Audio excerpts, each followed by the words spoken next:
Hello बच्चों, आप देख रहे हैं स्ट्रिंग फिजिक्स क्लास का यूट्यूब चैनल। मैं आकाश कुमार, आपका फिजिक्स मेंटर। इस वीडियो में क्लास 12 का यह सेकंड वीडियो है जिसमें हम लोग थ्योरी लेक्चर डिस्कस करेंगे।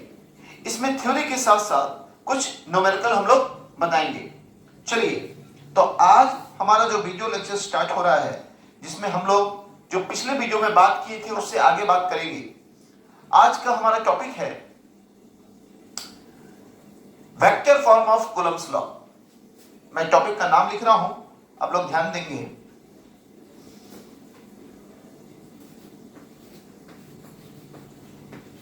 Vector form of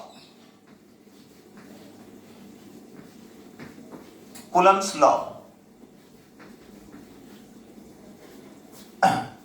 vector form of Coulomb's law, इस टॉपिक को समझना बेहद इंपॉर्टेंट है अगर आप न्यूमेरिकल का सेंस क्रिएट करना चाहते हैं, तो न्यूमेरिकल में सॉल्व करने का एटीट्यूड बढ़ाना चाहते हैं। तो चलिए, इसको दो केस में करेंगे इस थ्योरी को। Case 1, if Q1 into Q2 is greater than 0। मैंने एक ऐसा केस लिया जिसमें Q1 into Q2। अब आप बोलेंगे सर Q1 into Q2 कहां होता है? तो आपको मैंने पिछले वीडियो में पढ़ाया था कूलम्ब्स लॉ, और कूलम्ब्स लॉ में बताया था फोर्स का फॉर्मूला जो कूलम्ब साहब ने निकाला था कि Q1 Q2 by R square, यानी फोर्स के फॉर्मूला में Q1 Q2 प्रोडक्ट था। तो और ये Q1 Q2 क्या है? दो चार्ज हैं, जो एक चार्ज Q1 है और दूसरा चार्ज Q2 है।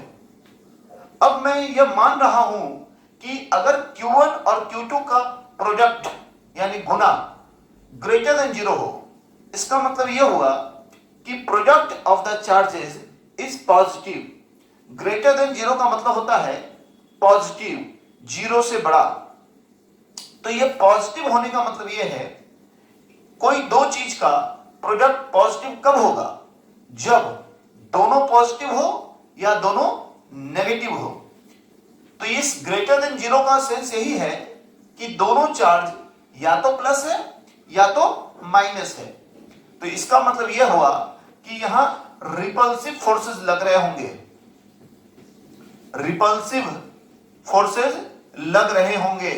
ध्यान दीजिएगा, यानी this the case of repulsion. चलिए, अब मैं बात करता हूं, दो चार्ज कंसीडर करता हूं। एक चार्ज पॉइंट ए पर Q1, दूसरा चार्ज पॉइंट बी पर Q2, और इन दोनों के बीच का डिस्टेंस जो है वो है R।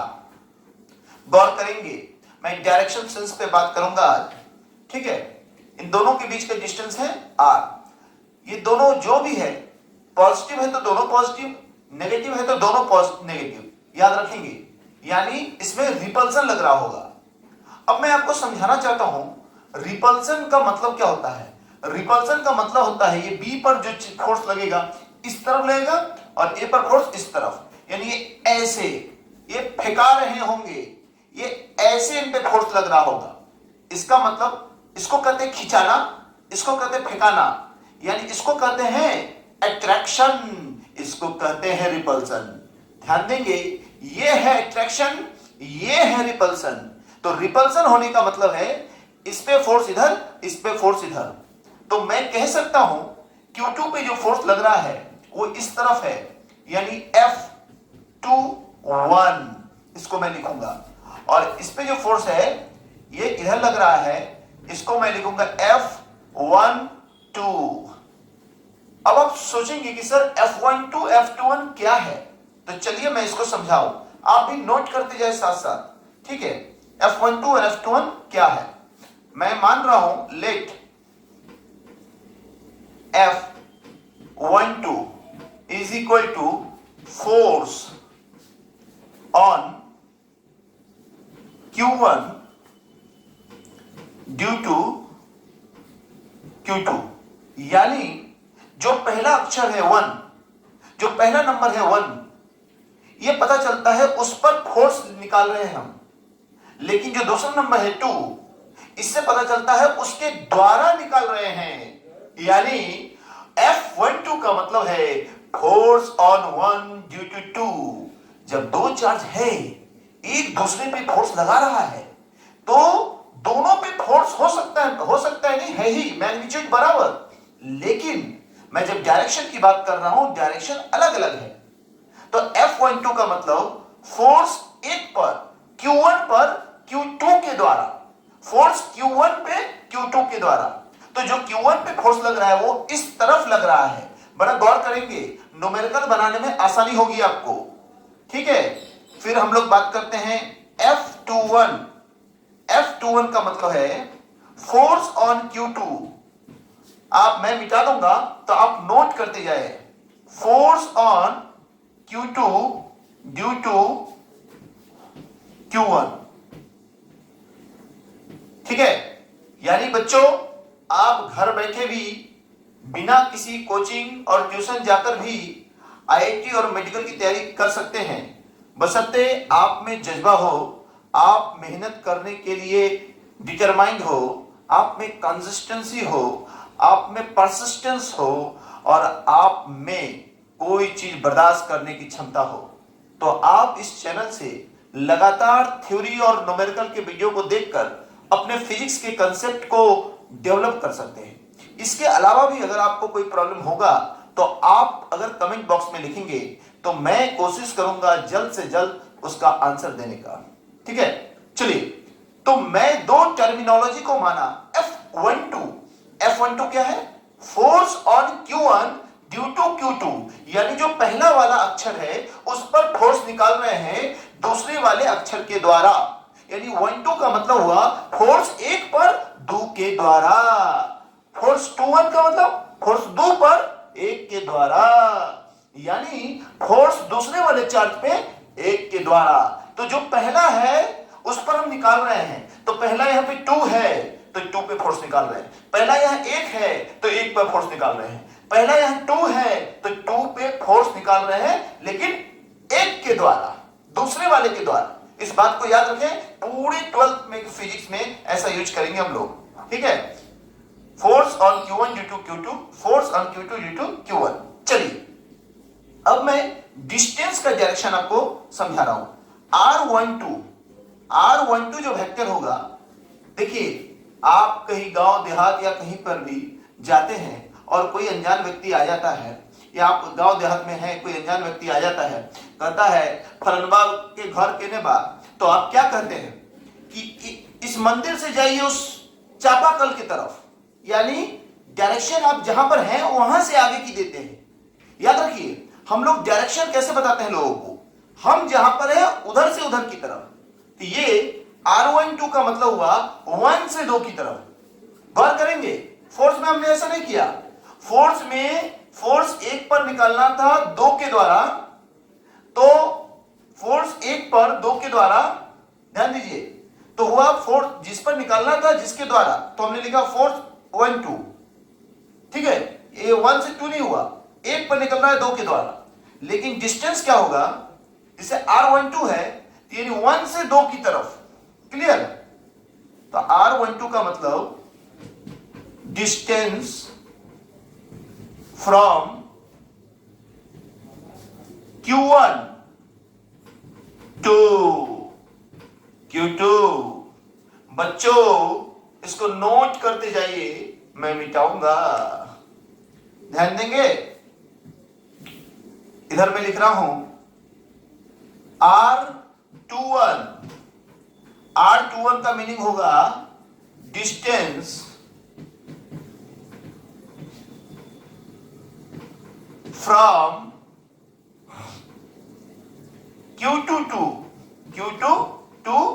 Q1, Q2 से Q1 की तरफ।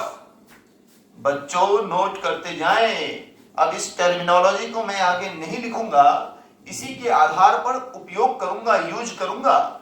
चलिए, आप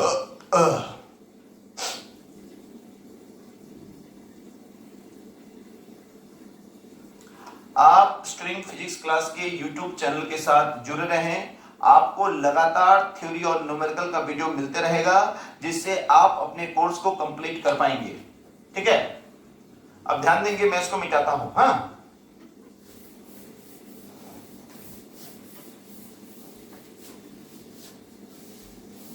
चलिए, अब मैं बात कर रहा हूं F12 के बारे में। ठीक है, now using Coulomb's law, now using Coulomb's law, F12 is equal to, ध्यान दीजिएगा, ये वेक्टर है, यानी इसके पास मैग्नीट्यूड और डायरेक्शन दोनों है। तो आपको भी आरएचएस में मैग्नीट्यूड और डायरेक्शन दोनों देना पड़ेगा। मुझे पता है कूलम्स लॉ का formula K Q1 Q2 by R square, ये आपको भी पता होगा। लेकिन एक बात बताइए, क्या यहां LHS और RHS बराबर है? नहीं। क्यों? क्योंकि LHS में एक वेक्टर क्वांटिटी है जिसमें मैग्नीट्यूड के साथ साथ डायरेक्शन भी है, लेकिन RHS में देखिए, राइट हैंड साइड में देखिए, सिर्फ मैग्नीट्यूड है, तो यहां डायरेक्शन मिसिंग है। तो आखिर आप कैसे इसमें डायरेक्शन दे सकते हैं? और डायरेक्शन देने के लिए कोई वेक्टर लाना पड़ेगा, और वेक्टर जब भी आएगा उसके साथ उसका वैल्यू आ जाएगा, तो हमारे इस फॉर्मूला के वैल्यू को चेंज हो सकता है, कर देगा। तो हमारे पास क्या उपाय है कि हम इसे डायरेक्शन भी दे दें और इसमें वैल्यू में भी चेंजिंग ना हो, फॉर्मूला यही रह जाए। उसके लिए जाइए आप स्ट्रिंग फिजिक्स क्लास का YouTube चैनल का 11th का वीडियो देखिए, जिसमें मैंने यूनिट वेक्टर समझाया है। यानी यूनिट वेक्टर एक ऐसा वेक्टर होता है जिसके पास मैग्नीट्यूड 1 होता है, लेकिन डायरेक्शन होता है। तो अगर आप किसी 1 को किसी चीज से गुना करते हैं तो उसके मैग्नीट्यूड में कोई फर्क नहीं पड़ता है। तो अब मैं क्या करूं इसको वेक्टर बनाने के लिए? ध्यान दीजिएगा, F12 इस तरफ है, तो इस तरफ के लिए कौन सा डायरेक्शन ले सकता हूं? 2 to 1, यानी R21 वेक्टर। ठीक है, लेकिन उसका मॉड लेके स्क्वायर लिखना पड़ा। क्यों? क्योंकि कूलम्स लॉ में यहां हमें मैग्नीट्यूड लिखना है, तो मैंने उसका मॉड ले लिया और उसका स्क्वायर कर दिया। अब ध्यान दीजिए, डायरेक्शन लगाने के लिए सेम इसी वेक्टर का मैं यूनिट वेक्टर लेता हूं, R21 कैप। R21 कैप, आपको पता है कैप जिस पे लगाते हैं वो यूनिट वेक्टर होता है, और यूनिट वेक्टर का वैल्यू 1 होता है। चलिए, तो ये अब आपका LHS और RHS बराबर हो गया, लेकिन खूबसूरती नहीं आई पूरी तरह से। तो चलिए इसे खूबसूरत बनाते हैं। कैसे बनाएंगे खूबसूरत? तो मैं क्या करता हूं, K Q1 Q2 by R21 vector का मॉड का स्क्वायर इंटू R21 का कैप। अब खूबसूरत बनाने के लिए हम लोग क्या करते हैं, R21 के वेक्टर के मॉड से रैशनलाइज करते हैं। आपने 9th 10th में भी पढ़ा होगा रैशनलाइजेशन, हिंदी में कहते हैं परिमेयकरण, इंग्लिश में कहते हैं रैशनलाइजेशन, और आपने पढ़ा होगा इसको रैशनलाइज कर देते हैं। आखिर क्यों किया हमने रैशनलाइज? क्योंकि हमें यानी आपको भी पता है कि किसी भी वेक्टर का मॉड इनटू उसी वेक्टर का unit vector is equal to complete vector होता है। तो आप इसे अब पूरा वेक्टर लिख सकते हैं। चलिए, तो अब ध्यान दीजिए यहां पर K Q1 Q2 by R21 का वेक्टर का मॉड इंटू Q हो गया, ठीक है, और R21 वेक्टर। अब आप इसको नोट करें, मैं आपका कुछ इंतजार करूंगा, इसके बाद मैं अगला लाइन लिखूंगा। चलिए, अगर इसमें कुछ समझ में नहीं आ रहा होगा तो आप कमेंट में जाकर लिख सकते हैं मैं आपके सवालों का आंसर करूंगा बेहद जल्द।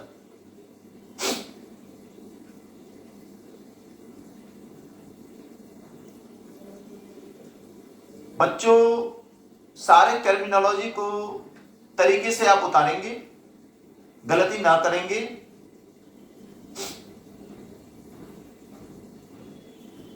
चलिए, तो हमने निकाल दिया फोर्स Q1 पे Q2 के द्वारा, force on Q1 due to Q2। अब मैं फाइंड आउट करूंगा force on Q2 due to Q1। ठीक है,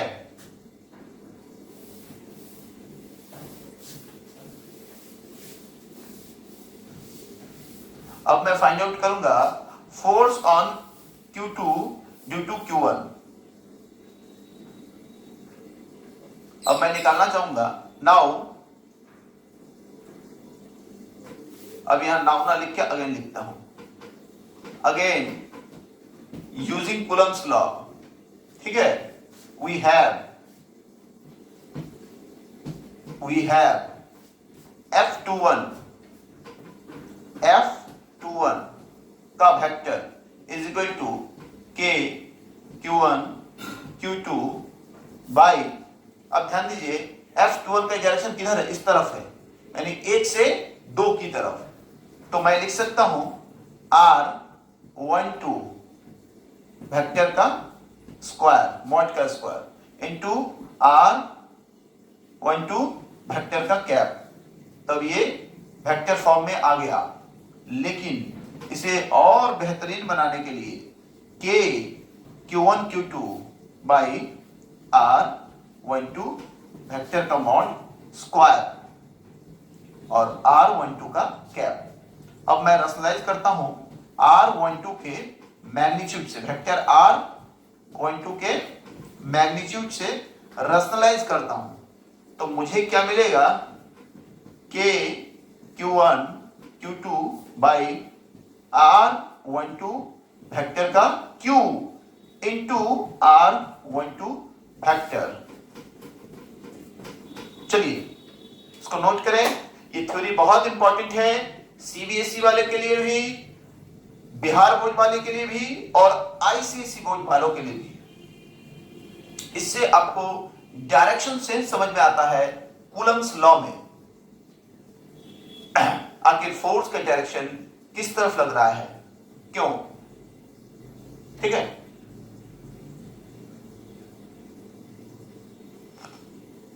चलिए अब इसको नोट कर लें, फिर मैं सेकंड केस करूंगा। वीडियो को पॉज करके भी आप लिख सकते हैं।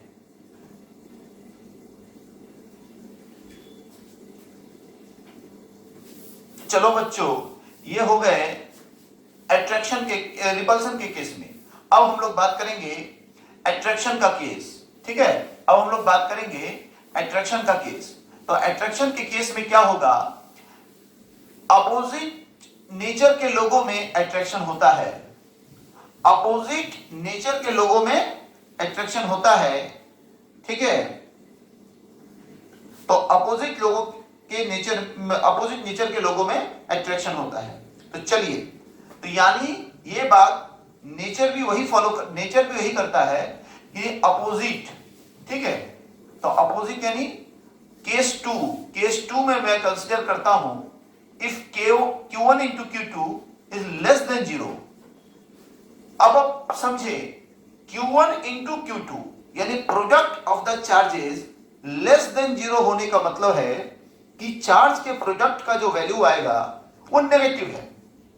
और ये कैसे संभव है, इसका मतलब यह है कि जरूर इसमें से एक पॉजिटिव है एक नेगेटिव है, क्योंकि एक पॉजिटिव और एक नेगेटिव संख्याओं का गुणनफल ही, प्रोडक्ट ही नेगेटिव हो सकता है। इससे साबित यह हो गया ये Q1 और Q2 दो अलग अलग नेचर के चार्ज हैं। ठीक है, इसका मतलब यह हुआ यहां अट्रैक्शन हो रहा होगा, यहां अट्रैक्शन हो रहा होगा। ठीक है, चलिए अब हम लोग बात करते हैं, अगर अट्रैक्शन हो रहा होगा तो एक पॉइंट ए लेता हूं मैं और एक पॉइंट बी लेता हूं। ठीक है, अब ध्यान दीजिएगा, ए पर Q1 चार्ज है और बी पे Q2 चार्ज है, तो इन दोनों पे अट्रैक्शन कैसे होता है? ऐसे, यानी ए इस तरफ खिंचाता है, बी इस तरफ खिंचाएगा, ये अट्रैक्शन है। ठीक है, तो ए पर फोर्स इस तरफ लग रहा है, बी पर फोर्स इस तरफ लग रहा है, यानी खिंचा रहा है ये सब। तो मैं लिख सकता हूं F1 F12 और ये इसको लिख सकता हूं मैं F21, यानी एक पर फोर्स दो के द्वारा इस तरफ है, दो पर फोर्स एक के द्वारा इस तरफ है। ठीक है, और पहले ही की तरह इन दोनों के बीच की दूरी मैं R मानता हूं। अब मैं नहीं लिखूंगा F12 F21, क्योंकि जो मैं लिख चुका हूं उस वही मीनिंग सब जगह चलेगा। ठीक है, चलिए अब मैं लिख रहा हूं, नाउ यूजिंग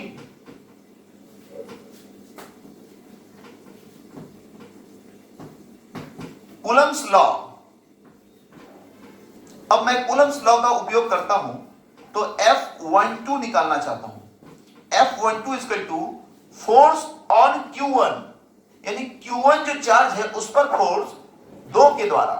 ठीक है, तो फॉर्मूला से आएगा K Q1 Q2, और एक पर फोर्स दो के द्वारा जो है इसका डायरेक्शन किधर है? इस तरफ है। एक पर फोर्स जो लग रहा है दो के द्वारा वो किस तरफ है? इस तरफ है, यानी एक से दो की तरफ। तो ये मैं डायरेक्शन लिखूंगा R12 का वेक्टर का मॉड स्क्वायर, और इसको वेक्टर बनाने के लिए R12 के यूनिट वेक्टर से गुना करूंगा। चलिए अब इसको खूबसूरत बनाएंगे। कैसे? ध्यान देंगे। इसको खूबसूरत बनाने के लिए मैं मैथमेटिक्स के एक प्रिंसिपल को यूज करूंगा जिसे कहते हैं रैशनलाइजेशन। मैथमेटिक्स बेहद ही खूबसूरत सब्जेक्ट है, इस पर आप ध्यान दें। जितना आप करेंगे मैथमेटिक्स से प्यार, उतना ही फिजिक्स आपको ज्यादा समझ में आएगा। ठीक है, चलिए तो R12 के वेक्टर जो है उसके मॉड से हमने रैशनलाइज किया, तो मुझे क्या फायदा मिल रहा है? ध्यान दीजिएगा, K Q1 Q2 by R12 vector के मॉड का Q क्यों हुआ? ये पावर 2, ये पावर 1, और मैं यहां लिखूंगा R12 का वेक्टर। ठीक है, चलिए तो F12 का आप वैल्यू निकाल लिए। तो ये केस था कौन सा? अट्रैक्शन का केस। आगे हम लोग एक ही केस पे क्वेश्चन बनाएंगे, सिर्फ रिपल्सन पर। ठीक है, क्योंकि अगर अट्रैक्शन रिपल्सन दोनों केस को आगे दिखाने लगेंगे हर जगह, तो प्रूफ बड़े होने लगेंगे। बच्चों, अगर इस वीडियो में ऐसा कोई भी कंटेंट जो आपको समझ में नहीं आ रहा होगा, आप कमेंट बॉक्स में जाकर लिख सकते हैं। चलिए अब मैं इसको मिटाता हूं। ठीक है,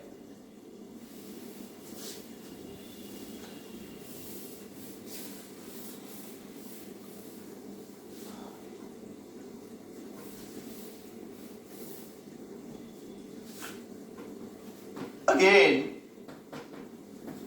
F21 हमने 12 निकाल लिया।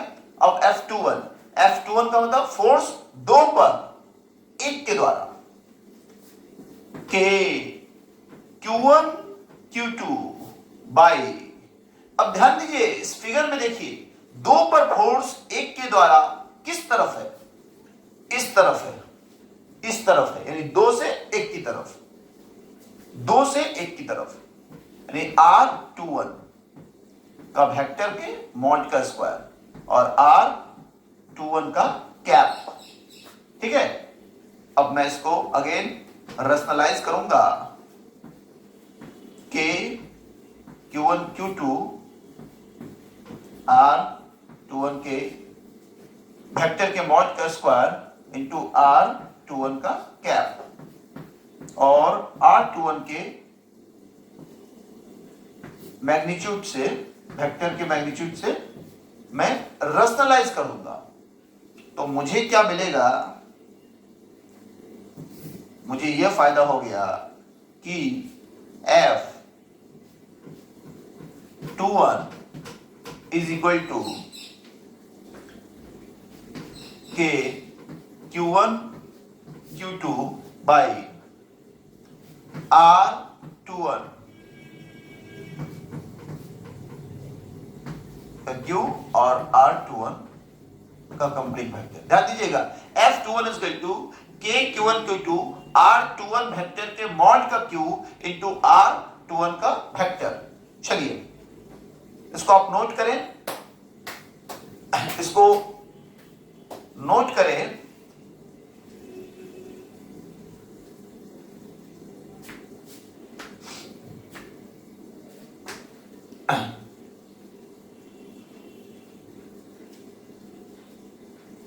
इसको आप नोट करें, जहां कहीं दिक्कत हो और आप उसको कमेंट में लिखे भी। मैं कोशिश करूंगा दिन पर दिन वीडियो का लेवल अच्छा होते जाए, ताकि एक कमजोर से कमजोर बच्चा भी हमारे वीडियो को समझ के फिजिक्स के प्रति प्यार बढ़ जाए और न्यूमेरिकल बनाने लगे। जब मैं सुनता हूं, अक्सर मैं अपने बैच में सुनता हूं, बहुत बच्चे कहते हैं कि सर, जो 12th में आते हैं वो कहते हैं सर मैं 11th भर न्यूमेरिकल नहीं बनाया। तो मुझे बहुत बहुत बुरा लगता है। कुछ बच्चे टारगेट बैच में आते हैं, वो कहते हैं सर मैं 11th 12th दोनों में न्यूमेरिकल नहीं बना पाया, कुछ बनाया। बहुत बुरा लगता है।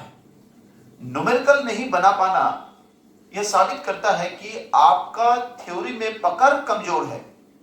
ऐसा कभी नहीं होता है बच्चों कि थ्योरी आपका बहुत मजबूत है और न्यूमेरिकल नहीं बन रहा है। अक्सर क्या होता है, बच्चे सिर्फ फॉर्मूला याद कर लेते हैं और न्यूमेरिकल बनाने की कोशिश करते हैं। इससे प्रॉब्लम होता है। उसका कारण यह है कि वह फॉर्मूला किस कंटेक्स्ट में लिखा गया, उस फॉर्मूला जो आया किस कारण से आया, जब तक आप ये नहीं जान पाएंगे आप न्यूमेरिकल तरीके से नहीं बना पाएंगे, अच्छी अंडरस्टैंडिंग के साथ नहीं बना पाएंगे। तो मेरा दरख्वास्त है, आग्रह है आप लोगों से, कृपया कर आप लोग थ्योरी को बड़ा ध्यान से पढ़ें और फिर हम लोगों का न्यूमेरिकल वीडियो भी है जिसे आप जाकर देखें और न्यूमेरिकल भी सॉल्व करें। अगर आप लोगों में से कुछ बच्चे जानना चाहेंगे सर कौन सी किताब थ्योरी के लिए बेहतरीन होगी, तो यह बताना बेहद मुश्किल है, क्योंकि मार्केट में बहुत कंपनियों की बहुत अच्छे अच्छे राइटरों की किताबें हैं। लेकिन अगर आप उसमें मेरा पर्सनल व्यू पूछना चाहेंगे तो मैं दो किताब का नाम ले सकता हूं। एक होगा रेस्निक, हेलिडे एंड वॉकर। ये तीन राइटर हैं, एक ही किताब लिखी है उन्होंने, रेस्निक, हेलिडे एंड वॉकर। इसका इंडियन एडिशन भी लॉन्च हो चुका है, जो विले पब्लिकेशन का आता है, volume 1 for 11th, volume 2 for 12th। ये आप ले सकते हैं। कुछ बच्चे, एक और किताब है जिस बुक का नाम है यूनिवर्सिटी फिजिक्स, जो प्री कॉलेज बुक है, जिनका राइटर है सीयर्स एंड जिमांस्की। ये दोनों किताब बेहतरीन हैं, वर्ल्ड लेवल पे एक्लेम्ड है फिजिक्स के लिए। तो आप इन दोनों को थ्योरी के लिए पढ़ सकते हैं। न्यूमेरिकल के लिए मैं प्रेफर करूंगा, पहले जब आप बेसिक लेवल पे अंडरस्टैंडिंग क्लियर करना चाहते हैं तो एच.सी. वर्मा सर की किताब बनाएं, volume 1 volume 2।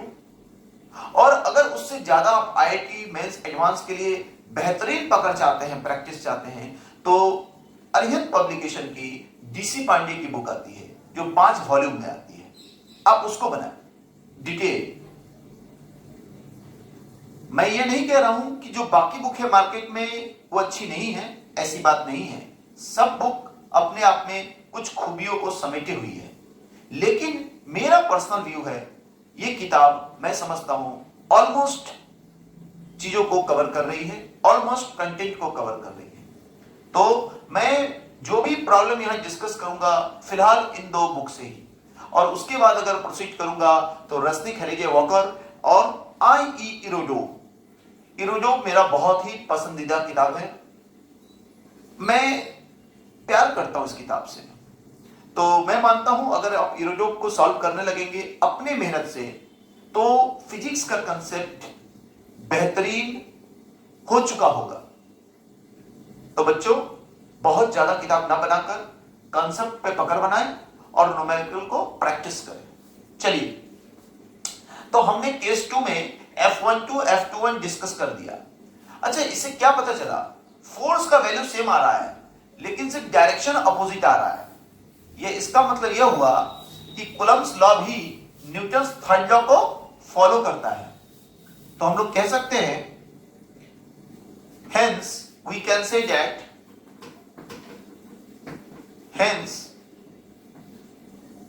can say that Coulombic force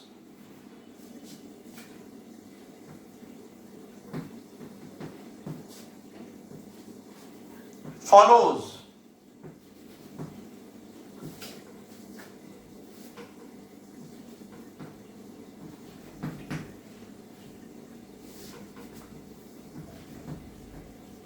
Newton's third law of motion।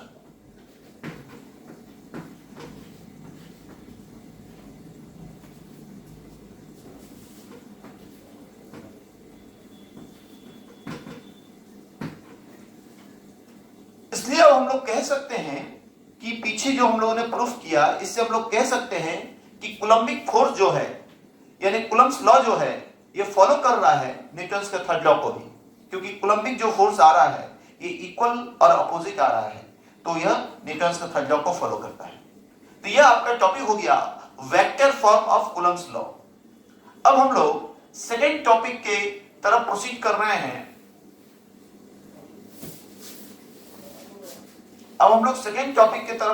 रहे हैं।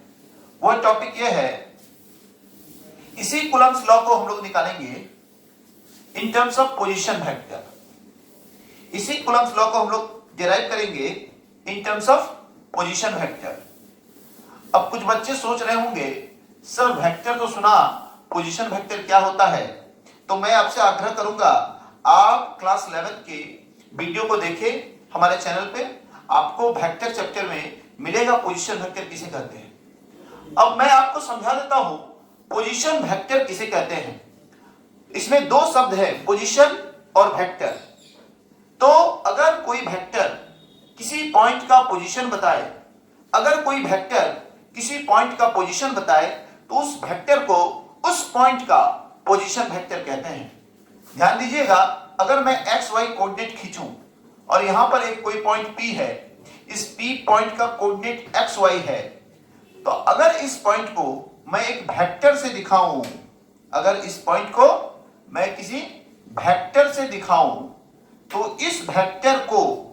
तो मैं इस वेक्टर को इस पॉइंट का पोजीशन वेक्टर कहूंगा। मान लिया मैं इस पोजीशन वेक्टर को R, आप कुछ भी मान सकते हैं। यानी पोजीशन वेक्टर बताने के लिए आपको एक इनिशियल पॉइंट चाहिए, एक रेफरेंस पॉइंट चाहिए, और वो रेफरेंस पॉइंट यहां पर है ओरिजिन। इसके अलावा भी आप कोई रेफरेंस पॉइंट ले सकते हैं, यानी या तो आप अपना पोजीशन वेक्टर ओरिजिन से स्टार्ट करें या किसी दूसरे रेफरेंस पॉइंट, ये आपके और प्रॉब्लम के आवश्यकता अनुसार होगी। चलिए, अब हम लोग पोजीशन वेक्टर बता चुके हैं, अब हम लोग बताएंगे Coulomb's law in terms of position vector. ध्यान दीजिए, अगला टॉपिक है आपका Coulomb's law in terms of position vector.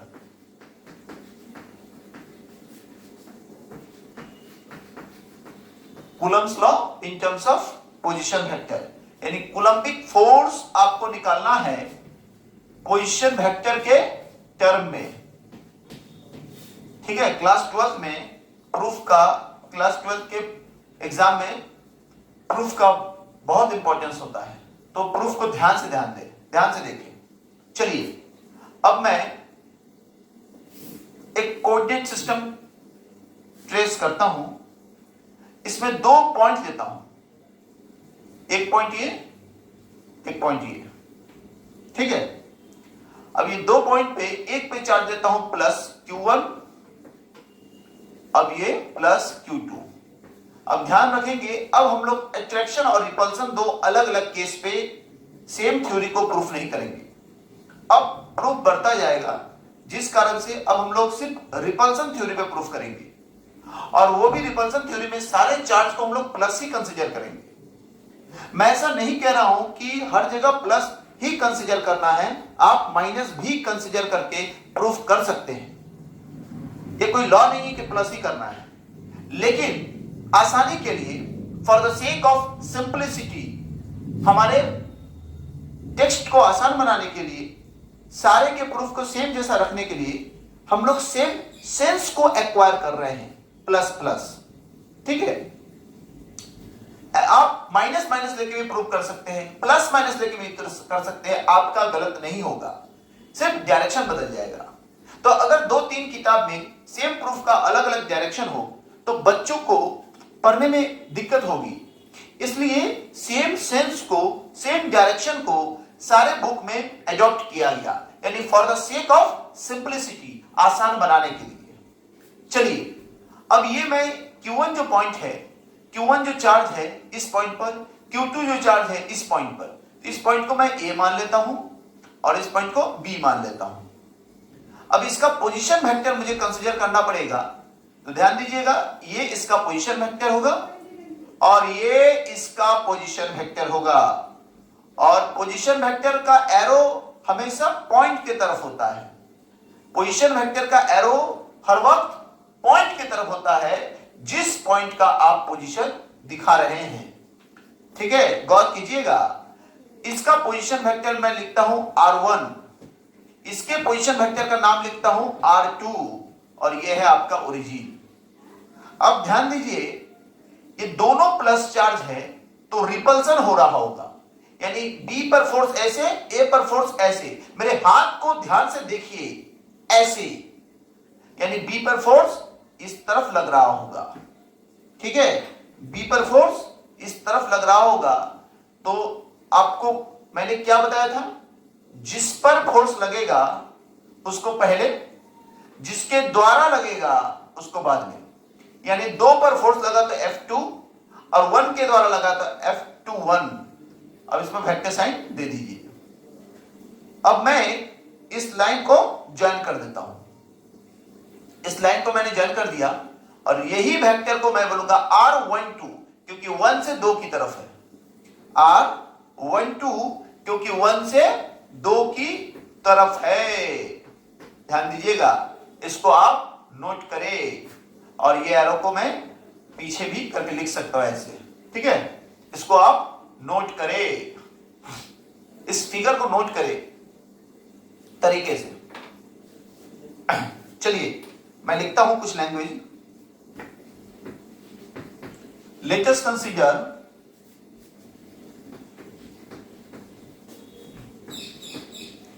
Two point charges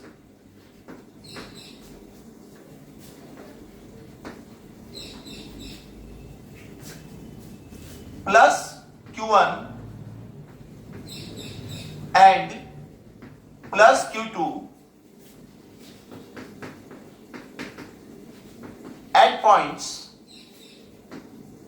A and B। ठीक है, having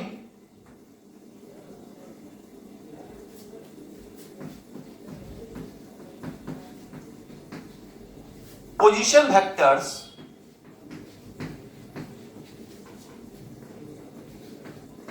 R1 and R2, मैंने जो यहां ट्रेस किया उसको मैं लिख रहा हूं लैंग्वेज में। Let us consider 2 point charges plus Q1 and plus Q2 at points A and B having position vectors R1 and R2। ठीक है, ये सब है कहां पर, वो लिखना पड़ेगा। इन्हें रेक्टेंगुलर कार्टेशियन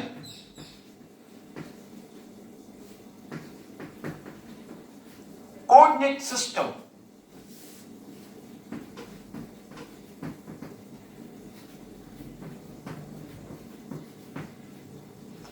यानी ये पोजीशन वेक्टर, ये पॉइंट, ये है कहां पर? एक रेक्टेंगुलर कार्टेशियन कोऑर्डिनेट सिस्टम में है। अब आप बोलिएगा सर इसको तो कार्टेशियन कोऑर्डिनेट सिस्टम ही कहते हैं, तो आपने रेक्टेंगुलर क्यों बोला? अगर हर दो एक्सिस के बीच एंगल 90 डिग्री हो तो उसे कहते हैं रेक्टेंगुलर कार्टेशियन कोऑर्डिनेट सिस्टम, और अगर एक्सिस के बीच एंगल 90 डिग्री ना हो तो उसे कहेंगे ऑब्लिक कार्टेशियन कोऑर्डिनेट सिस्टम। इसको ध्यान रखेंगे, ठीक है? तो हम लोग जो भी ले रहे हैं ये रेक्टेंगुलर कार्टेशियन कोऑर्डिनेट सिस्टम में, ठीक है? अब मैं कंसीडर करूंगा let O be the origin let O be the origin of the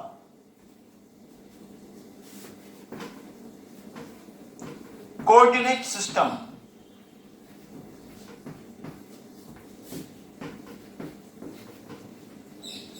मैंने मान लिया जो O है इस कोऑर्डिनेट सिस्टम का ओरिजिन है, ठीक है? चलिए आप यहां तक इसे नोट डाउन करें, फिर मैं आगे मैथमेटिकल ऑपरेशन लिखूंगा। आप इसको नोट करें।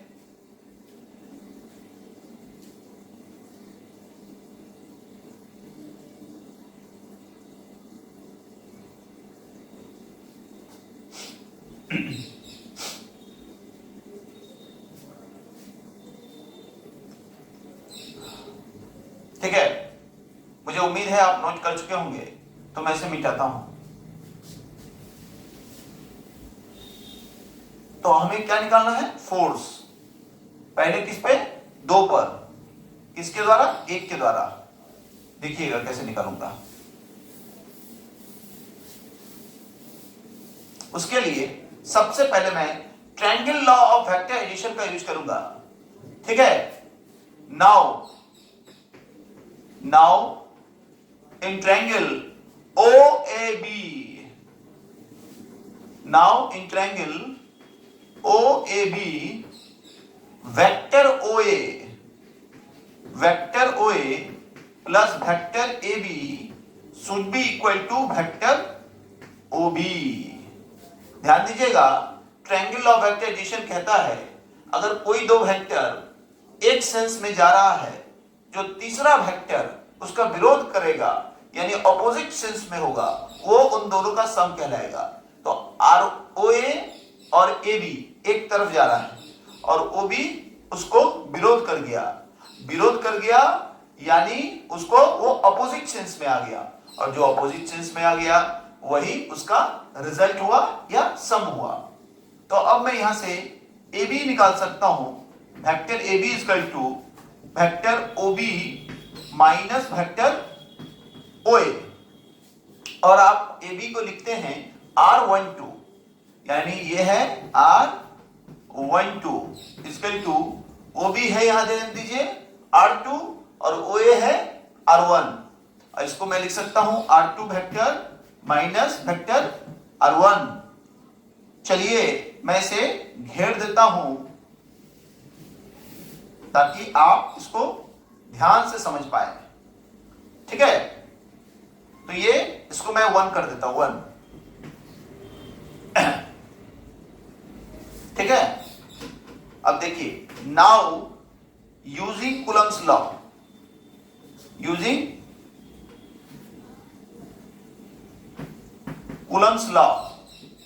कूलम्स लॉ का प्रयोग करने पर मुझे क्या मिलेगा? F21 इक्वल टू हो जाएगा K Q1 Q2 बाई 2 पर फोर्स 1 के द्वारा। इसका दिशा किधर है? इधर है, यानी 1 से 2 की तरफ। तो मैं लिख सकता हूं R12 का वेक्टर का मॉड का Q और R12 का वेक्टर। बोलिए मैं कैसे लिखा? तो आप उस वीडियो को पीछे कर लीजिए, तो मैंने अभी तुरंत प्रूफ किया है, ठीक है? अब मैं क्या कर सकता हूं, R12 का वैल्यू यहां मिला हुआ है, वो भी पोजीशन वेक्टर की टर्म में, तो मैं इसको यहां लिख सकता हूं। तो चलिए इसको मैंने 2 लिख दिया। अब इसको आप नोट करें, इसको आप नोट करें। अब मैं दोनों का प्रयोग करके रिजल्ट निकालूंगा।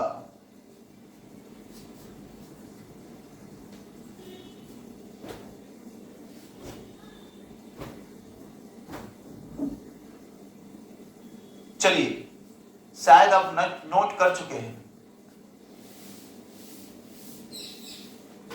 तो मैं लिखता हूं नाउ फ्रॉम 1 and 2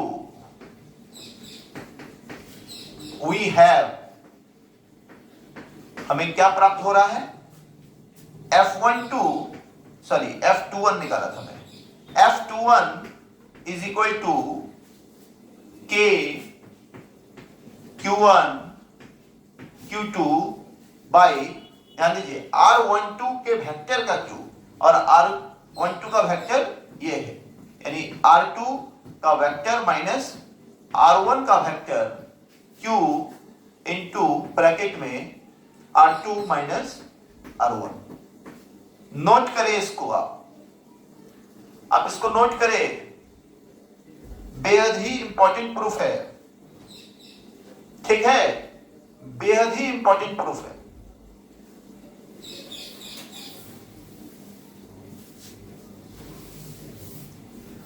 अब एक बात को याद करें आप, मैंने यहां फोर्स निकाला किस पे? 2 पर 1 के द्वारा, तो ध्यान दीजिए पोजीशन वेक्टर आया 2 का -1, यानी जिस पर आप फोर्स निकाल रहे हैं उसका पोजीशन वेक्टर माइनस जिसके द्वारा निकाल रहे हैं उसका। अब इस सेंस को याद कर लें तो आप आसानी से लिख सकते हैं सिमिलरली, ठीक है, F12 is equal to K Q1 Q2, यानी यहां पर किस पर निकाल रहे हैं फोर्स? 1 पर, यानी 1 का पोजीशन वेक्टर माइनस 2 Q और R1 माइनस R2, यानी जिस पर आप फोर्स निकाल रहे हैं उसका पोजीशन वेक्टर माइनस जिसके द्वारा निकाल रहे हैं। इसको याद कर लिए आसानी के लिए और आप जल्द लिख सकते हैं, ठीक है। तो ये बहुत इंपॉर्टेंट प्रूफ हो गया। ये F12 यानी 1 पर 2 के द्वारा फोर्स जो इस तरफ होगा, मैंने फिगर में नहीं दिखाया है, इस तरफ होगा, उसको भी निकाल दिया मैंने। फिर भी मैं कहता हूं अगर इस प्रूफ से रिलेटेड कोई प्रॉब्लम है, आप पूछना चाहते हैं, आप कमेंट बॉक्स में जाकर लिखिए, मैं जवाब दूंगा, ठीक है। ये हो गया Coulomb's law in terms of position vector. अब आपका जो नेक्स्ट प्रूफ है वो है Coulomb's law for many charges, यानी coulombic force for many charges. लेकिन उसके पहले मुझे आपको पढ़ाना पड़ेगा सुपरपोजिशन प्रिंसिपल, तो आप इसको नोट करें और मैं सुपरपोजिशन प्रिंसिपल को पढ़ा लेता हूं, ठीक है। चलिए, आप नोट कर चुके होंगे,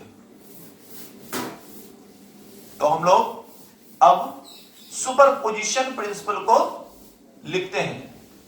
सुपरपोजिशन प्रिंसिपल क्या है? ये बहुत इंपॉर्टेंट प्रिंसिपल है, इसका उपयोग हम लोग वेव्स में भी करते हैं, मैं बहुत जगह करते हैं फिजिक्स में। सुपरपोजिशन प्रिंसिपल टॉपिक में लिख रहा हूं, सुपरपोजिशन प्रिंसिपल। सुपरपोजिशन प्रिंसिपल, ध्यान देंगे, सुपरपोजिशन प्रिंसिपल, गौर करेंगे बच्चे, देखकर नोट करें, गलती नोट ना करें। अगर आपको वीडियो से जुड़ी हुई कोई भी बातें आपको बोलनी है, अच्छी या बुरी, दोनों आप कमेंट में लिख सकते हैं। आप ये भी लिख सकते हैं कि सर इस वीडियो में और क्या किया जाए ताकि आपके लिए अच्छा हो, आपके लिए, आपकी पढ़ाई के लिए अच्छा कैसे हो, आप मुझे बताएं तो मैं कोशिश करूंगा। बैच और क्लासेस के बीच लगातार मैं वीडियो नहीं डाल पाता हूं, ये मेरी कमी है। लेकिन अगर कमेंट बॉक्स में बार बार लिख के बताएंगे कि सर ये वीडियो डालिए, ये वीडियो डालिए, तो मैं मजबूर हो जाऊंगा आपके लिए वीडियो निरंतर बनाने के लिए।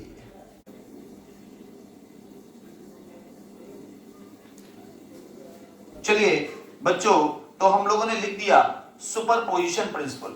अब हम लोग इस सुपरपोजिशन प्रिंसिपल पर देखते हैं क्या बातें हैं, इसको समझने की कोशिश करते हैं। तो सुपरपोजिशन प्रिंसिपल एक ऐसा सिद्धांत है, एक ऐसा प्रिंसिपल है जो आपको किसी एक पॉइंट पर बहुत सारे चार्ज के द्वारा फोर्स निकालने में मदद करता है। ठीक है, मैं लिखता हूं यहां पे, according to this principal,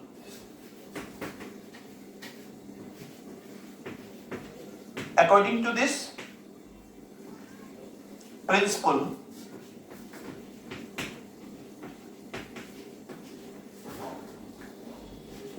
total force at a point, same जब इंटेंसिटी हम लोग निकाल रहे होंगे तो सेम उसमें भी अप्लाई हो सकता है, total intensity at A point. So total force at A point,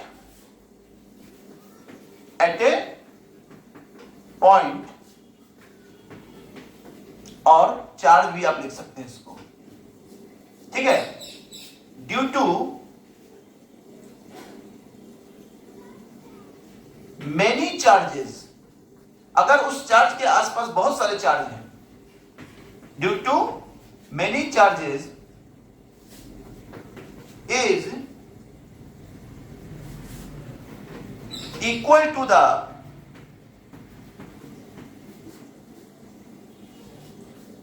vector sum of, equal to the vector sum of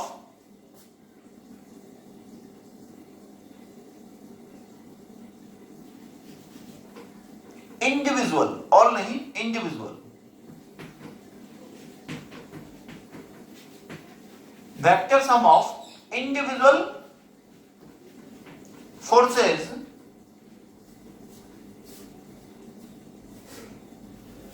at that point।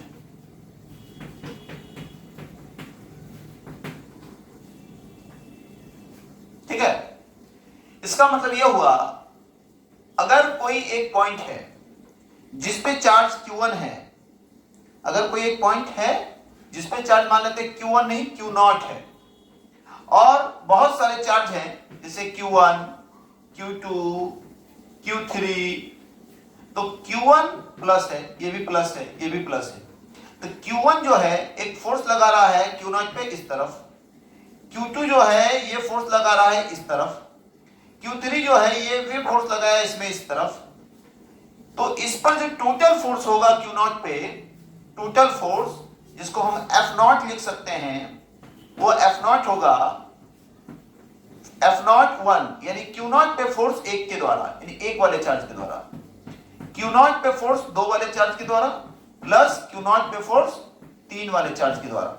यानी किसी एक चार्ज पे जो टोटल फोर्स आएगा बहुत सारे चार्ज के द्वारा, वो क्या होगा, vector sum of all the individual forces acting at that point. ठीक है, अब इसको नोट कीजिए। अब इस प्रिंसिपल का हम लोग उपयोग करेंगे आगे अभी एक टॉपिक में। ठीक है, एक टॉपिक में हम लोग यूज करेंगे और उसके बाद डाइलेक्ट्रिक कांस्टेंट पर आके इस वीडियो को कंप्लीट करेंगे। चलिए, अब हम लोगों का जो नेक्स्ट टॉपिक है कूलम्ब्स लॉ पर, वो है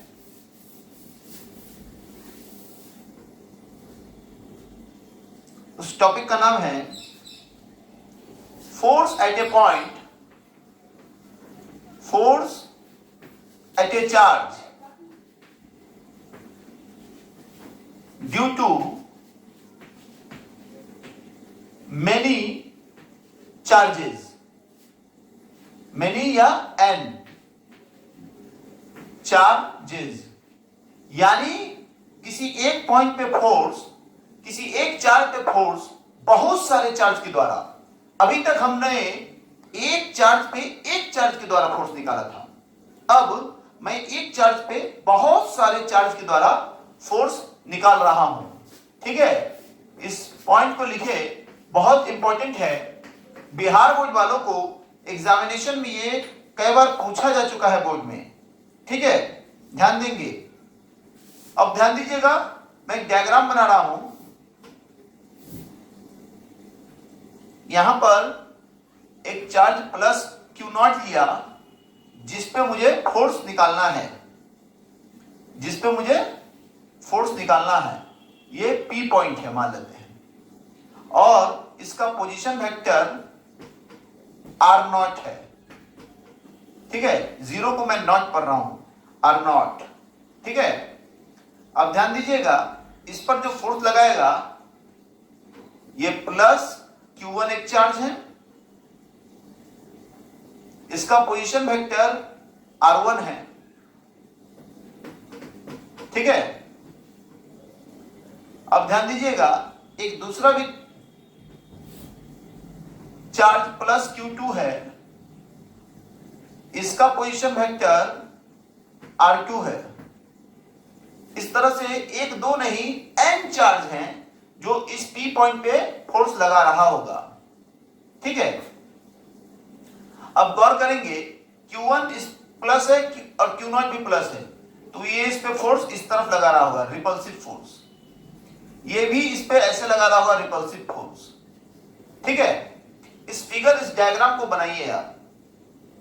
ठीक है, अब मैं आपको लिख रहा हूं, let us consider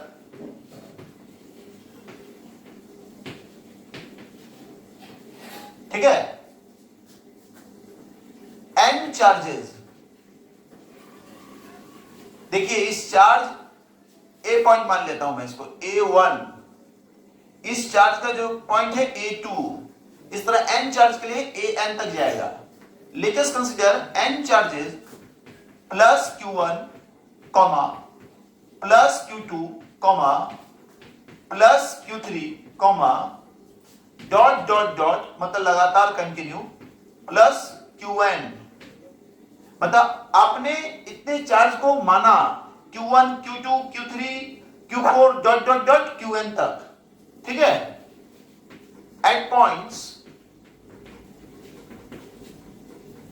A1 comma A2 comma A3 comma A4 comma dot dot dot AN, having position vectors, having position vectors R1 comma R2 comma vector R3 comma, ध्यान देते रहिए, डॉट डॉट डॉट Rn। यानी हमने माना Q1 से लेके Qn तक charge n charge है, जो A1 A2 A3 करके AN पॉइंट्स पे हैं। ये दिखाना संभव नहीं है n चार्ज को, इसलिए मैंने दो ही दिखाया, n पॉइंट्स पर हैं। हैविंग पोजीशन वेक्टर, जिनके पास position vector R1 R2 R3 R4 करके हैं, ठीक है, Rn तक। कहां पर है? इन्हें rectangular Cartesian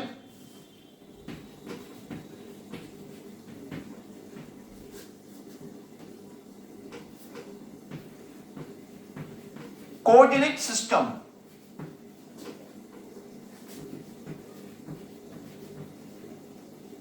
rectangular Cartesian coordinate system में ये सारे पॉइंट हैं।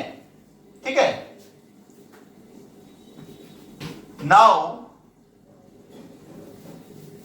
अब सुनिए, अब ओरिजिन को भी कंसीडर करें, नाउ नहीं, let O be the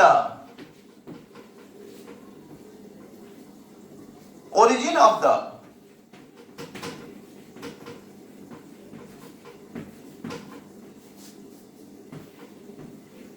coordinate system, यानी हमने जिस कोऑर्डिनेट सिस्टम को कंसीडर किया है उसका ओरिजिन O है। आपने जितनी बातों को यहां लिखा है, माना है, उसको लिख दिया। अब मैं उस पॉइंट को कंसीडर कर रहा हूं P, जिस पे चार्ज प्लस Q0 है, जिसमें मुझे फोर्स निकालना है। Now we consider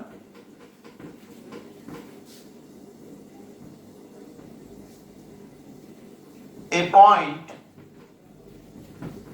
P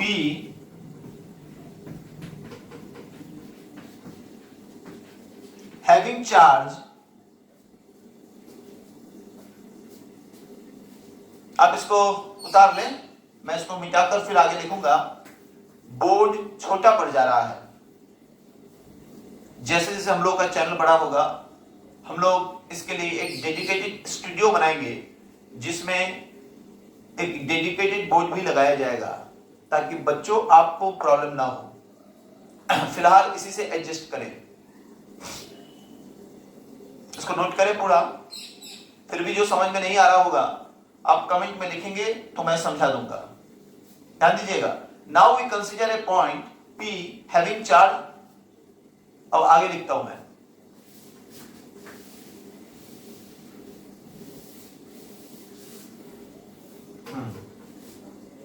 Having charge plus Q naught and position vector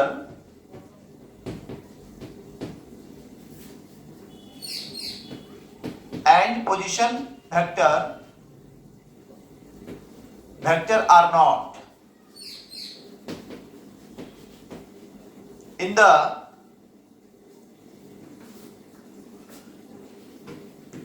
same coordinate system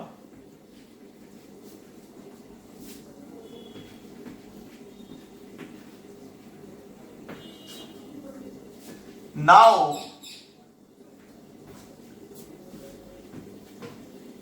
we have to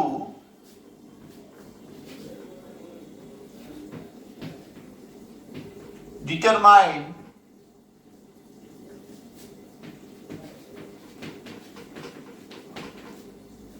electric force या इलेक्ट्रोस्टैटिक फोर्स, दोनों लिख सकते हैं। Now we have to determine, पूरा लिख देता हूं, इलेक्ट्रोस्टैटिक फोर्स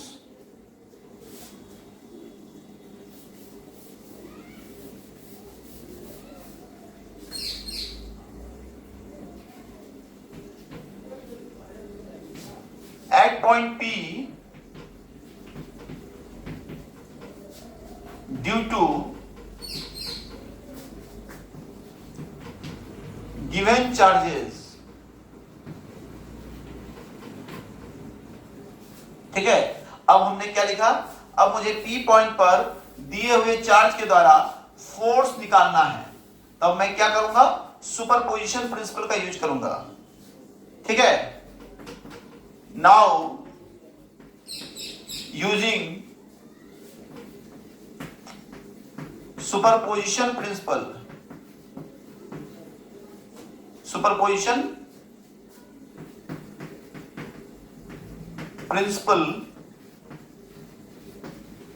we have। अब अगर मैं सुपरपोजिशन प्रिंसिपल का यूज करता हूं तो मुझे Q नॉट पे फोर्स निकालना है, यानी F नॉट। F नॉट का मतलब force at Q naught is equal to क्या होगा? फोर्स Q नॉट पे 1 वाले चार्ज के द्वारा, फोर्स Q नॉट पे 2 वाले चार्ज के द्वारा, ठीक है, फोर्स Q नॉट पे 3 वाले चार्ज के द्वारा, फोर्स Q नॉट पे 4 वाले चार्ज के द्वारा, फोर्स Q नॉट पे 5 वाले चार्ज के द्वारा। ऐसे बहुत सारे चार्ज हैं, m चार्ज तक, तो फोर्स Q नॉट पे n वाले चार्ज के द्वारा। यही है सुपरपोजिशन प्रिंसिपल। आप इसको नोट करें। फिर भी इसमें तकलीफ होगी, दिक्कत होगी तो आप कमेंट में लिखें, मैं बता दूंगा। ठीक है बच्चों, इस चैनल पे आपको सिर्फ न्यूमेरिकल नहीं, न्यूमेरिकल के साथ साथ सिलेबस वाइज थ्योरी, बोर्ड के लिए भी थ्योरी और आईआईटी नीट के लिए भी थ्योरी मिलेंगे। उसके साथ साथ न्यूमेरिकल के लिए भी स्पेशलाइज्ड वीडियो बन रहे हैं, आप देखें। आपको जो वीडियो पसंद आए वही आप देखें, ना पसंद आए ना देखें, लेकिन एटलीस्ट बताएं उसमें और आपको क्या चाहिए।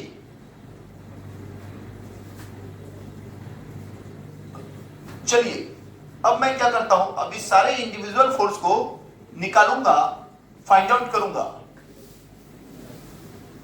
चलिए निकालता हूं सारे फोर्स को।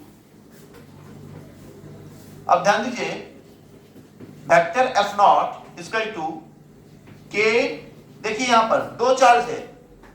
एफ नॉट वन का मतलब force at Q naught due to Q one, यहां दो चार्ज है क्यू नॉट और क्यू वन, तो K Q naught into Q one by, अभी कुछ समय पहले मैंने बताया था जिस पर फोर्स है उसका पोजीशन वेक्टर, यानी फोर्स क्यू नॉट पे है, यानी वेक्टर आर नॉट को पहले लिखिए माइनस आर वन को बाद में, ठीक है, मॉड का क्यू, तो आपको अब ये याद करने में भी आसानी होगी, ठीक है, plus K Q naught Q two by R naught minus R two, ये फोर्स है क्यू नॉट पे क्यू टू वाले चार्ज के द्वारा। अब समझिए आप लोग, एक तरह का चार्ज सेंस रखने का क्या जरूरत पड़ा, ये सब याद करके डाला जा सकता है, वरना हर जगह डिराइव करना पड़ता तो बहुत कॉम्प्लिकेट हो जाता। इसलिए for the sake of simplicity we are using everywhere positive charges, लेकिन जहां पे डिफरेंट चार्जेस की जरूरत पड़ेगी लाइक डाइपोल, वहां आपको लेना ही पड़ेगा। तो दो हो गया, plus K Q naught Q three by R naught minus R three, ज्यादा नहीं लिखूंगा, दो तीन टर्म लिख दूंगा, फिर लास्ट वाला लिखूंगा। उसके बाद plus plus plus dot dot, और लास्ट वाला लिखता हूं K Q naught Q N by R naught minus R N का वेक्टर का क्यू और R naught minus R N. अगर बोर्ड में दिखने में प्रॉब्लम हो रहा है, विजिबिलिटी की भी प्रॉब्लम हो रही है, तो आप बता सकते हैं। अब देखिए ये कितना बड़ा सीरीज हो गया, बेहद बड़ा, तो देखने में बहुत लेंदी लग रहा है। इसको कॉम्पैक्ट क्या कर सकते हैं, एकदम कर सकते हैं।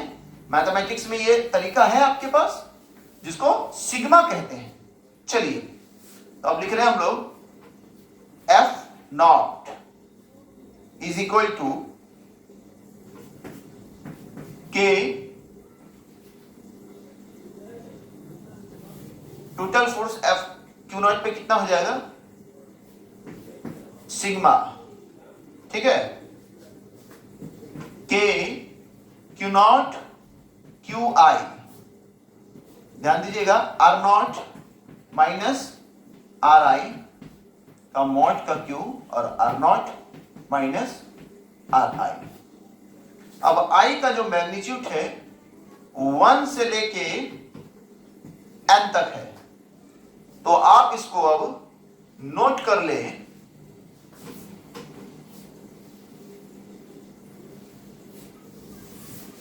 ठीक है, ये हो गया force at Q naught due to n charges. ये बहुत इंपॉर्टेंट प्रूफ है बिहार बोर्ड वाले के लिए भी और सीबीएसई वालों के लिए भी, और बाद बाकी जो बोर्ड में पढ़ रहे हैं उनके लिए भी, और इस पर न्यूमेरिकल भी बनेंगे। ठीक है,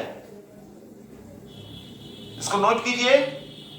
आज के वीडियो का लास्ट टॉपिक करेंगे हम लोग डाइलेक्ट्रिक कांस्टेंट। डाइलेक्ट्रिक कांस्टेंट, उसके बाद कुछ प्रॉब्लम्स होंगे। डाइलेक्ट्रिक कांस्टेंट आप वीडियो को रोक के भी लिख सकते हैं। ठीक है, चलिए मैं इसको मिटाता हूं। अब हम लोग बात करते हैं, एक छोटा सा टॉपिक है डाई इलेक्ट्रिक कांस्टेंट या रिलेटिव इलेक्ट्रिकल परमिटिविटी। ये टॉपिक का नाम है डाई, ध्यान दीजिएगा, इलेक्ट्रिक कांस्टेंट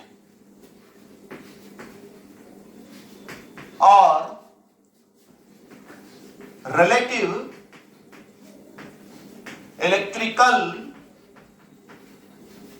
permittivity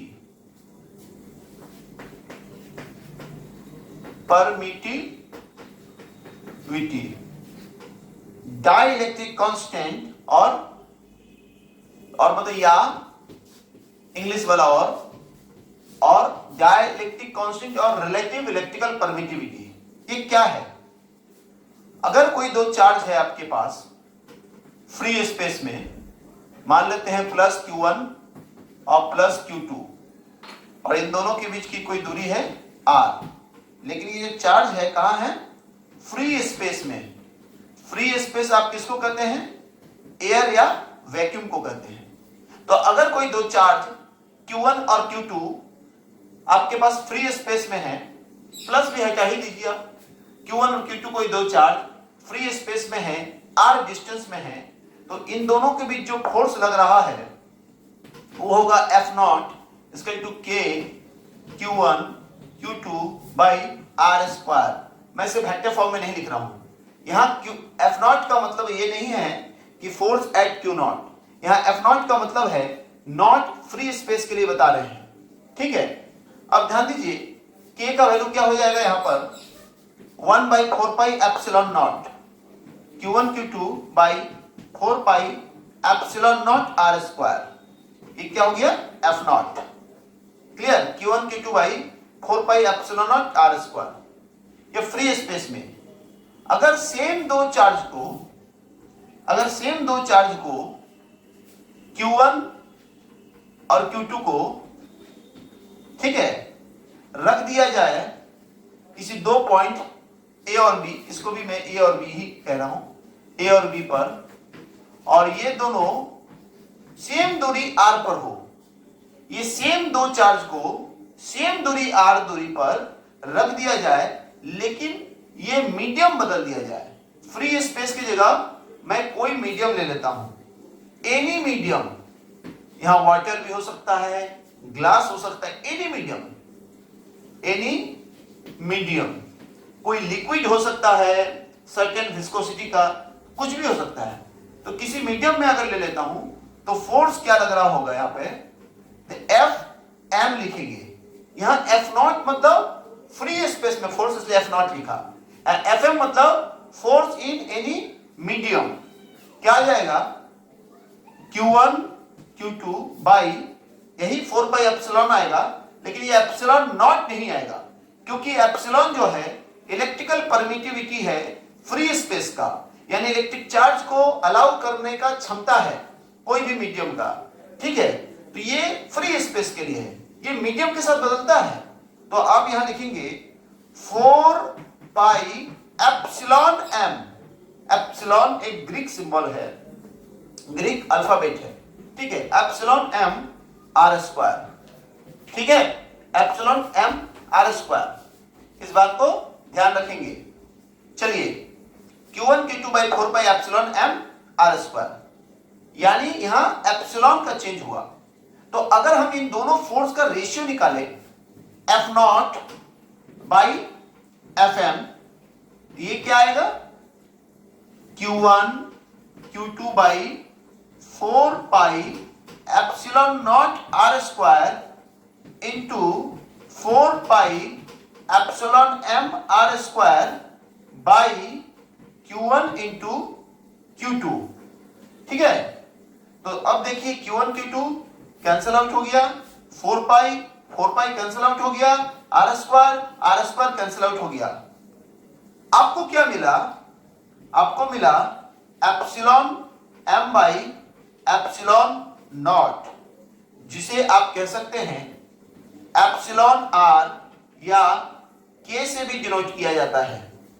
मैं जनरली k से नहीं करता हूं, क्योंकि यहां इलेक्ट्रोस्टैटिक कांस्टेंट को भी k लिखता हूं, तो लिखने में कंफ्यूजन ज्यादा क्रिएट ना हो, बच्चों को समझने में दिक्कत ना हो, इसलिए ज्यादा मैं एप्सिलॉन r का उपयोग करता हूं।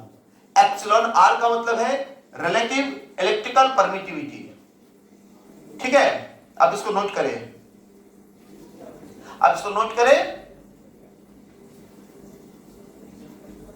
बेहद जल्दी आप इसको नोट कर लेंगे।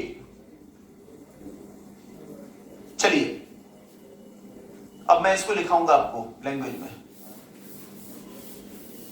ठीक है। लिखिए द रेशियो ऑफ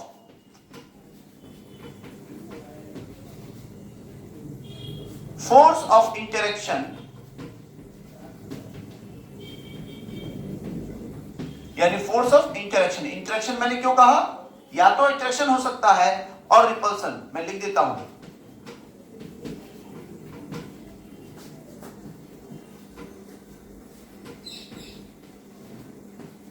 यानी आइदर अट्रैक्शन और repulsion. The ratio of force of interaction between 2 point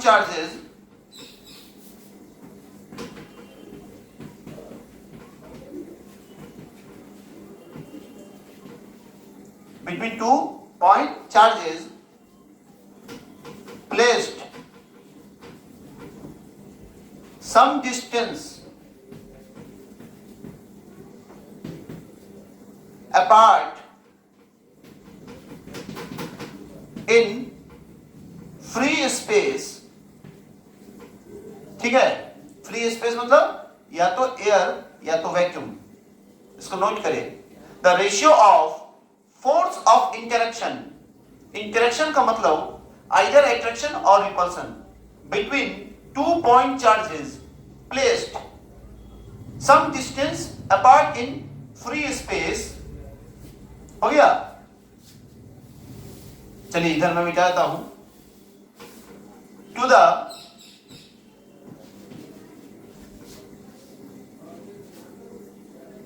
same two charges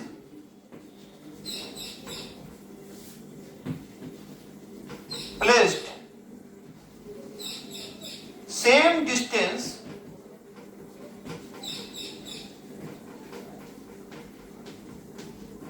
apart in any medium। यानी कोई दो चार्ज Q1 Q2 को किसी फ्री स्पेस में रखा जाए कुछ दूरी पर, और सेम दो चार्ज को किसी मीडियम में रखा जाए सेम दूरी पर, तो उन दोनों फोर्स का जो रेशियो है in any medium is known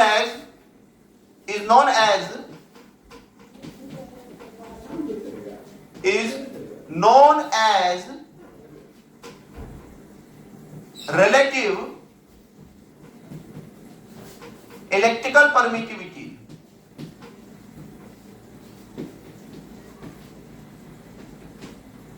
relative electrical permittivity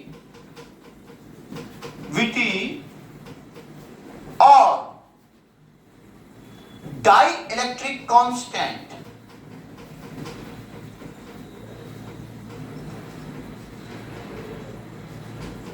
ठीक है,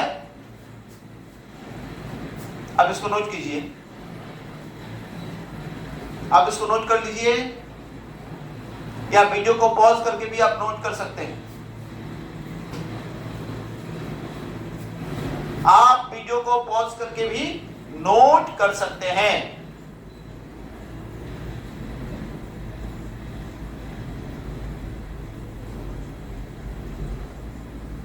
चलिए अब मैं इसको मिटा रहा हूं।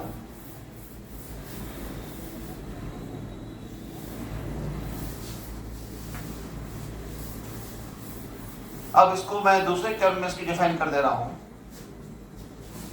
In the another word,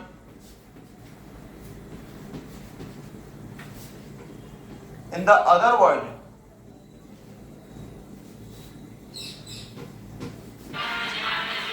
in the other worlds,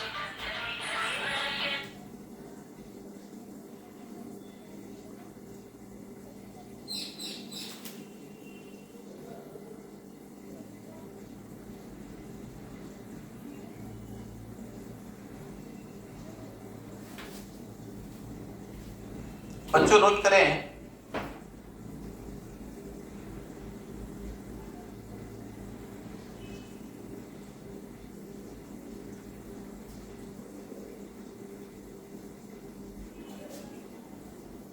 चलिए बच्चों इसको लिखिए, in the other words dielectric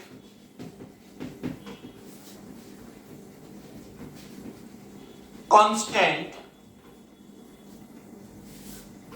और relative electrical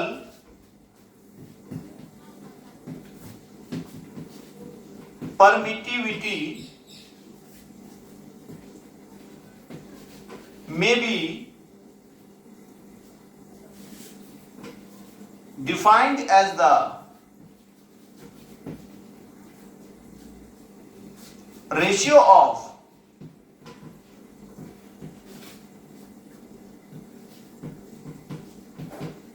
electrical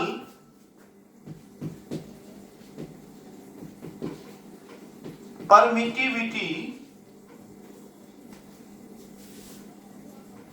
of any medium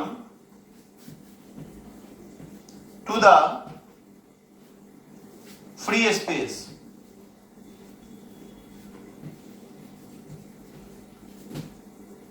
ठीक है, यानी F naught by F M, और उसी रेशियो को हम कहते हैं epsilon M by epsilon naught equal to epsilon R. ठीक है, इससे हमें फायदा क्या मिलता है, ध्यान दीजिएगा।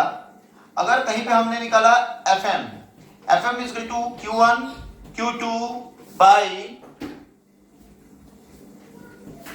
4 पाई एप्सिलॉन एम जो लिखेंगे, तो यहां से एप्सिलॉन एम लिख सकते हैं epsilon naught into epsilon R, epsilon naught into epsilon R और आर स्क्वायर।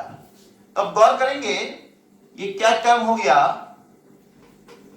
देखिए Q1 Q2 by 4 pi epsilon naught R square को हम लिख सकते हैं एफ नॉट, तो ये हो गया F naught by epsilon are.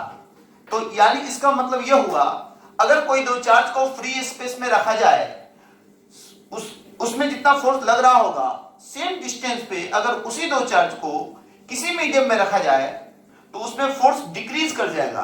कितना टाइम्स डिक्रीज करेगा, जो उस मीडियम का डाइइलेक्ट्रिक कांस्टेंट होगा, जो उस मीडियम का रिलेटिव इलेक्ट्रिकल परमिटिविटी होगा, उतना टाइम्स फोर्स डिक्रीज कर जाएगा।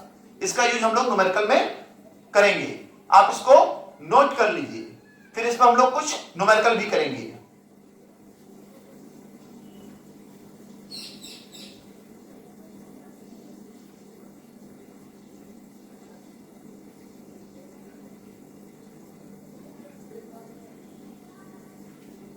चलिए आप इसको नोट कर चुके होंगे।